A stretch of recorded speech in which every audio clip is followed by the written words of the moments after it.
நாம் தமிழர் கட்சியின் தலைமை ஒருங்கிணைப்பாளர் சீமான் மீது திமுக சார்பில் சென்னை காவல் ஆணையர் அலுவலகத்தில் புகார் அளிக்கப்பட்டிருக்கிறது. திமுக சட்டத்துறை சார்பில் அக்கட்சி நிர்வாகிகள் சென்னை காவல் ஆணையர் அலுவலகத்தில் புகார் அளித்திருக்கிறார்கள். பெரியார் குறித்து ஆபாசமாகவும் அவதூறாகவும் பேசிய சீமான் மீது நடவடிக்கை எடுக்க வீடியோ ஆதாரங்களுடன் திமுக சார்பில் புகார் அளிக்கப்பட்டிருக்கிறது. நாம் தமிழர் கட்சியின் தலைமை ஒருங்கிணைப்பாளர் சீமான் மீது திமுக சார்பில் சென்னை காவல் ஆணையர் அலுவலகத்தில் புகார் அளிக்கப்பட்டிருக்கிறது.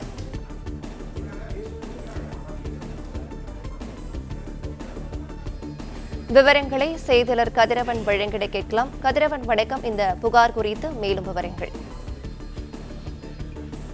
நாம் தமிழர் கட்சியின் தலைமை ஒருங்கிணைப்பாளர் சீமான் மீது அடுத்து சென்னை காவல் ஆணையர் அலுவலகத்தில் புகார்கள் அளிக்கப்பட்டு வருகிறது. குறிப்பா திமுக சட்டத்துறை துணை செயலாளர் மருது கணேசன் தலைமையிலான திமுக நிர்வாகிகள் சென்னை காவல் ஆணையர் அலுவலகத்தில் தற்போது ஒரு புகார் அளிக்க சென்றிருக்கிறார்கள்.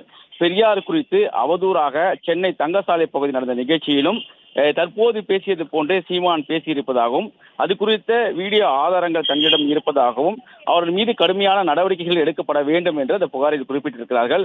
ஒரு நிகழ்ச்சி ஒன்றில் தற்போது அதாவது நேற்று கடலூரில் பேசிய போது பெரியாரை பற்றி அவதூறாகவும் கருத்துக்களை சீமான் அவர்கள் தெரிவித்திருந்தார். அதே போன்ற கருத்துக்களை இந்த தங்கசாலை நடந்த நிகழ்ச்சியிலும் அவர் தெரிவித்திருப்பதாகவும் அது தொடர்பான வீடியோ காட்சிகள் தங்களிடம் இருப்பதாகவும் அதனால அது மீதும் நடவடிக்கைகள் எடுக்கப்பட வேண்டும் என்று அந்த புகாரில் குறிப்பிட்டிருக்கிறார்கள்.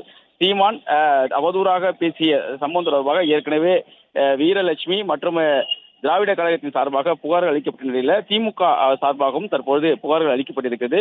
மூன்றாவது புகாராக இந்த புகார்கள் அளிக்கப்பட்டு அவர் மீது வழக்கு பதிவு செய்து நடவடிக்கை எடுக்க வேண்டும் என்ற ஒரு கோரிக்கையை அவர்கள் வைத்திருக்கிறார்கள். தொடர்ந்து அடுத்தடுத்து சீமான் மீதானது புகார்கள் அளிக்கப்பட்டு வருகிறது.